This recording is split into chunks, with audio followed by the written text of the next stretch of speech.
Alright, there you go. You know how to play Yomi.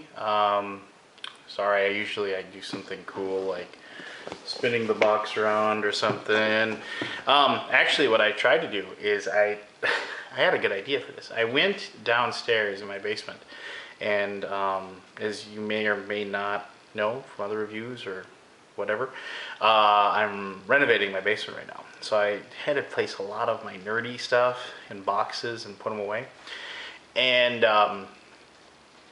I used to have the Street Fighter 2 action figures. I have no idea why. I just had a bunch of these guys. And I was going to come back and I was going to have them fighting in front of the camera. And I thought that'd be kind of funny. You'd come back and you'd see that. Unfortunately, I don't. So, like, if this was like Ryu and this was, or Ryu or whatever, and this was Guile, I was gonna be like Hadouken, Hadouken, and Sonic Boom, Flash Kick and whatever. But I don't. So, imagine that. Anyway, what do I think of it? I love it. I love the game. There's one problem though. None of my gaming group likes it. I have made several of them play the game with me, and all of them tell me after they get done playing it, it's like, oh, that was boring, it was just, all it was luck, there was nothing to it, this isn't interesting. You know, it's like, when they play it, they're just like, great, I'm dead, I don't have to play anymore. I mean, that's their attitude. I mean, when I got the game, I had this plan of, like, getting another copy, and then I was gonna, like, you know, have like these big tournaments with my friends, and I was gonna like invite a bunch of people over, and there's gonna be like, you know, 10, 12, 16 of us, and I wanted another copy, so like if somebody wanted to play the same character as somebody else, they could play each other. And then I was gonna let them, we're gonna have like some, like, you know, kind of King of the Ring tournament and everything like that. And then, you know, the game just didn't go over real well with my game group, which is really weird. Usually if I love a game, then the people that I play with usually like it too. It's very, very rare that we don't match up as far as that's concerned.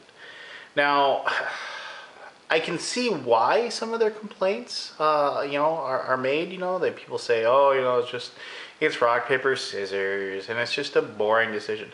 But the thing is that this is a game that, one, rewards your enthusiasm for it, and two, really rewards the repeated plays.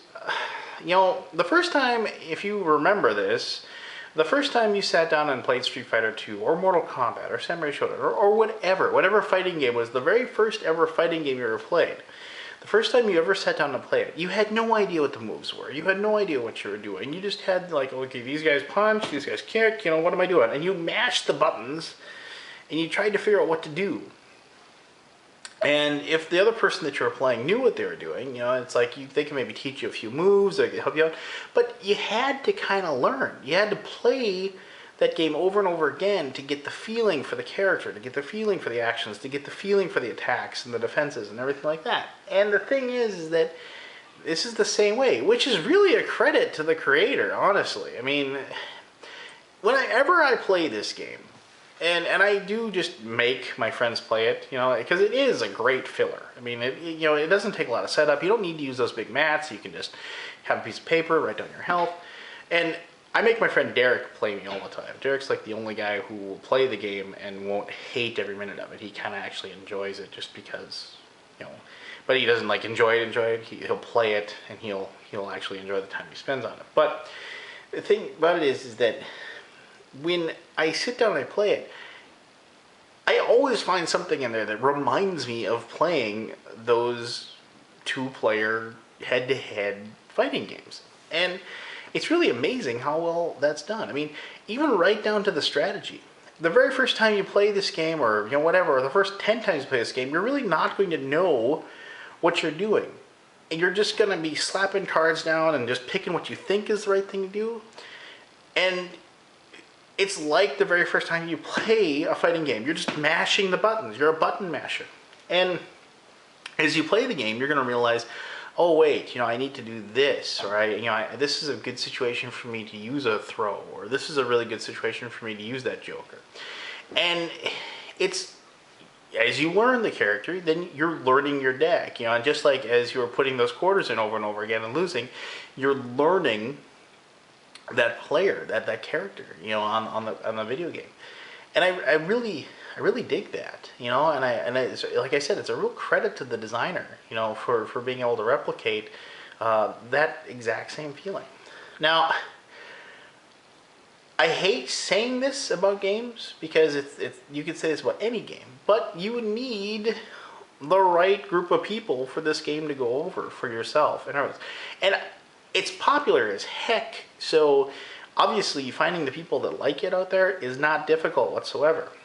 But it does behoove the person out there, if they're going to drop the cash on this big thing, and I must, if I can suggest anything, if you are thinking about getting this, I would suggest this is really the only way to go. I know you can buy the little decks and individually or like little decks, 2 decks at a time, but I mean, you might as well just go with this big thing because it's really nice. But if you're going to invest the money that this is, then I would go online. I mean, you can play the game online, and you can learn how the game, and have your friends play it online as well, and see if it's a game that you're both going to enjoy. And if it is, then go ahead and invest the cash, you know, into the game. And maybe you'll have better luck with it as far as, you know, as I did, because this is one of those rare games, and really there's only a few, 2 or 3 that I can think of offhand, of games that I really like, but I have trouble finding people that will play the game with me. So, other than that, if you have any questions or concerns or ideas, as always, you can, you know, post them below, and then I will answer them to the best of my ability. Like I said, I do apologize that this is a review that's come out way after, you know, the games come out. I mean, this definitely isn't the big buzz yet. I'm really looking forward to, theoretically, hopefully, there's going to be a, you know, second edition. This is the first edition. I really would like the idea of getting more characters, you know, and more decks for me to play around with, because I definitely would want to play those. So hopefully, if the creator's watching this, you know, is that coming out? Maybe. Anyway, well, that's that. Thank you for watching my videos, as always. Thank you for sitting through all this. Also, thank you for listening to that little trip down memory lane as well. It's kind of fun to do that.